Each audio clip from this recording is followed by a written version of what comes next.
Hello everyone, I finally played my first over the board game after starting this study and my plan for reaching the 2000 rating. So I played against a player with a rating of 1639 and I was white. So let's see what happened. So the first move, e4. He's a Sicilian player, so I thought I normally play the Morris Smith gambit against the Sicilian. So I thought, why not try this again? So if you're familiar with Morris Smith, you give away a pawn and you try to open up the position, and you can see the diagonals for the bishops are open, the queen is open, the knight is developed, and black pieces are all at the back rank and just the queen is open. So this is the idea, that you open the files and start attacking and taking the initiative. And the basic idea of this is that you move the bishop to c4, you move the knight out, you bring the queen out, you castle and bring the rooks on open files and start attacking in this area. So let's see what he's got. Knight to c6 as per plan. So he goes for g6, which is the dragon variation of the Sicilian. So he's probably familiar with that. So that comes with the d6 and chattering the bishop and controlling the long diagonal. So normal moves, developing my pieces as per plan. Castle d6. So I go to a knight to g5 because f7 is weak at the moment. You would either need to develop the bishop to h6, the knight to h6, or move the pawn forward, which weakens the d6 pawn. I can't push forward because I've got too many attacks on the d5. So I can gain the initiative and start attacking the center. e6, as you can see, the evaluation bar has moved up, so white has got an advantage, and that's due to development. f4. Why did I play f4? I mean, the purpose of f4 was just to break the pawns in here and open up more lines and start attacking the uncastled king.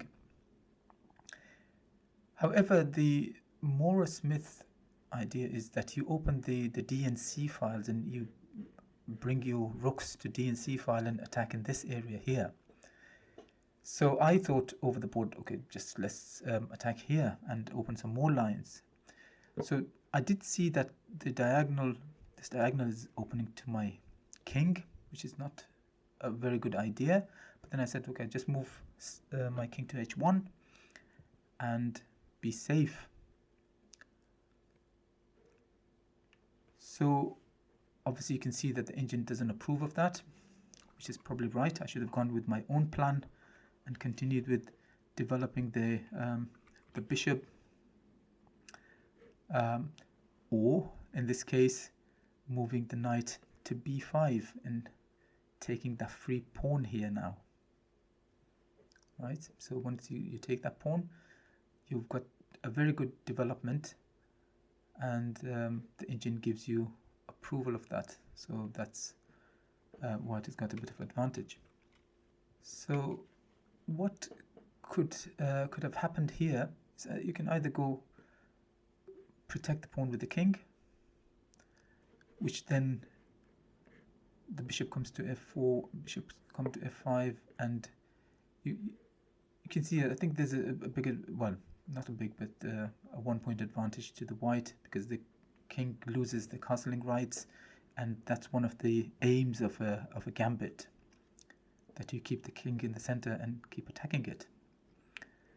The other way that black could have developed was knight to h6, giving up that pawn again. So you just take it, and that would lose the castling right again. So this one is again, white has got an advantage. So this f4 wasn't a good idea.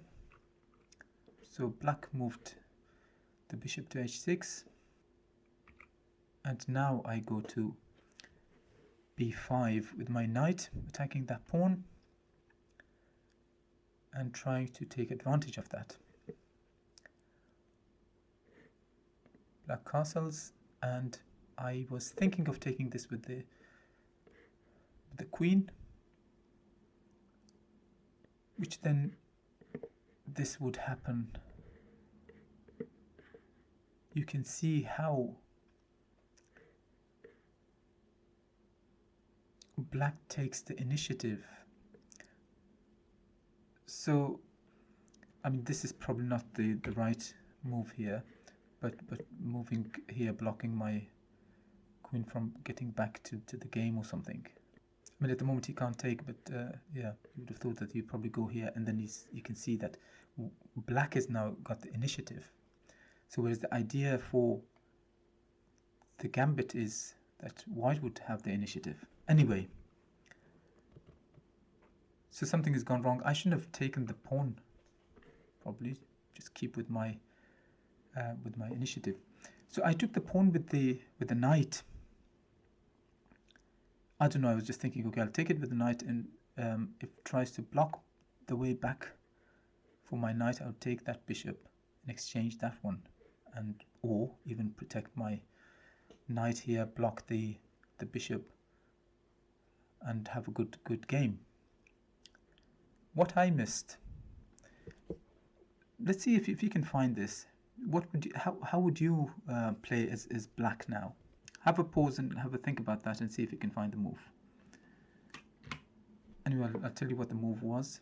Check here, blocking my knight's protection from the queen, and the king moves, and the knight is lost, so you just lose a piece. Very simple tactic, not too complicated. Should have seen it. I would see these over on this computer screen easily. I would never miss this type of tactics. But over the board is a bit different, and yeah, things are not the same. So it shows the lack of experience for playing over the board and playing the physical chess on the actual board rather than computer screen. Anyway, let's move on from here. So I just moved the bishop, just developing my pieces. So yeah, the engine was suggesting the moving queen to e2 rather than c2, and you would see why in a minute. So the queen goes to g7. I don't think this is the right move, because it just limits the movement of the queen. So I bring my rook to the open file, just develops the bishop. So I prevent the knight from coming to g4, because then you can see the knight is stuck here, and that was my idea. So if the knight is stuck, then I won't feel the piece that I'm missing, and if I can continue with this game with that knight stuck in there, I could potentially be equal on the rest of the board. So that was my thinking. Now brings the lines up the rook with my queen, so I have to move the queen to e2, and now you can see why the queen to e2 was better before rather than moving the queen to c2. And I do the same, not too sure, but I think it's probably the okay-ish move. So it's just trying to bring the queen and bring it to give it some activity. So I would try to prevent the queen from coming to c5 here. So the idea behind this is the f pawn moves, the e6 pawn will be protected. So I move my bishop back, and the reason for that was I was thinking of b5 at some point when the knight is not here, and then black would try to exchange the pieces as much as they can. So at the end of the game, they will end up with extra piece and win the game very easily. So I was avoiding exchanging of the pieces by this move. Now if knight moves, I can move my rook away and avoid the exchanging of the pieces. Whether that's a good idea or not. So the knight comes here, and if I take the knight, the queen will take and doubles up my pawns, and then would start taking the double pawns. However, this is where black missed the tactic. And the tactic is this: so if I move my queen here, then you attack this knight here, and you're attacking that knight. So you take one of the two. However, it's not that straightforward, obviously, because once you move here, the knight can move, attack your rook, or first exchanging the rooks, perhaps, and then started, once the rook moves, then the knight would start eating up the pawns on the queen side. So it becomes a bit complicated here. So I moved here. As you can see from the engine evaluation, that wasn't the best move. The best was to exchange that one first. Once you exchange that first, then you go there, and then you don't have those complications with the knight move. Which is, I'm still obviously behind in terms of the evaluation, but was a better option than what I chose to do. So in here, f6, for example, we'll take, takes, we take, and yeah, so something like that could have happened. Take, take, take. Yeah, you can see the evaluation is not that bad now, because towards the end games, with the queen and rook, being a pawn down is not that critical. You could potentially draw that game. So this is, black has got a small advantage, but it's not easy to win that game. So however, the continuation that I chose, black has got much better advantage. So they went for the continuation that I was discussing. So now I was thinking, okay, the bishop is going to, the knight is going to come to d3, attack the rook. If I go up here, then you take this one, and the queen would take the other one, and it just gets a bit messy. Yeah, black chose to play f6. So now, so I was thinking, which one should I take? And because of those complications with this knight, I thought I'll start with this one first, take that one, and take that one next. There were some tactics actually here which I was thinking about. Obviously it never happened. And here the tactic was this, that if the king comes and protects the knight here, then I've got this tactic here. So let's say the king comes here, you take that, and the queen is unprotected. So the queen has to take this, and that's what I was thinking could potentially happen in the game, but obviously that it didn't go in that direction. So I could see these tactics, but didn't see the basic and simple ones. Anyway, so let's go back to the game. I took this one, takes this one, I take that one. So I was thinking, okay, my queen could get trapped and it's got no squares to move to, but I can release that by sacrificing just a pawn. So now, again, because of the end game of the rook and the queens, this game with the pawn down, I think it would still be a drawish, as you can see from the evaluation here. However, I played the h4. As I said, I would just release my queen and move on from there. The correct move here was rook to f1, and if black takes the e4 pawn, just go to f6, check, king moves up, so blocks my rook, so I can take that pawn that I lost.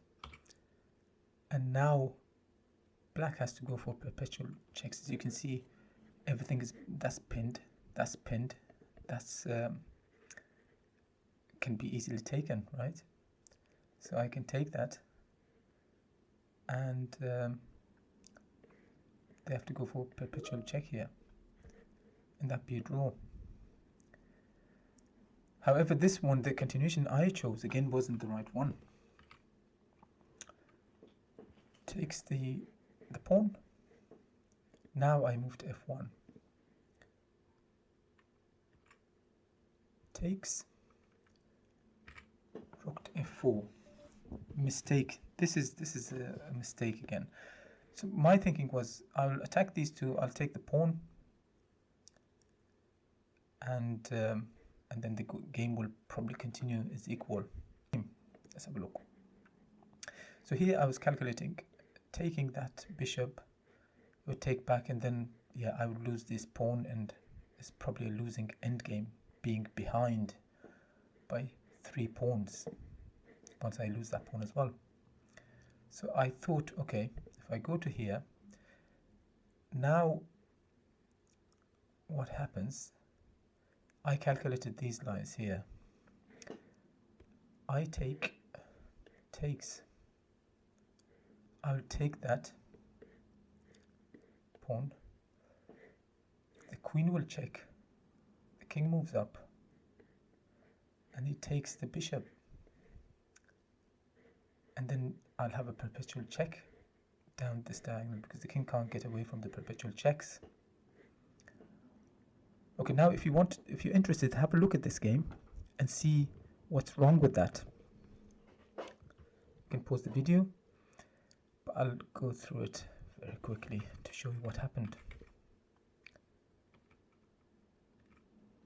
I didn't see this mate. I've missed that checkmate here. I would have never missed this on the computer screen, but I missed it over the board. So the lessons learned here is tactics. I'm still not seeing these 1 or 2 move tactics, which I should probably practice more, focus on tactics. And the second thing is I need to set up the boards, the physical board, and play on the actual board rather than computer screen. So these are the 2 lessons. I'll be focusing on tactics for the next week, and using the actual board for my practices. Hopefully you've learned something from this, and I'll see you next time.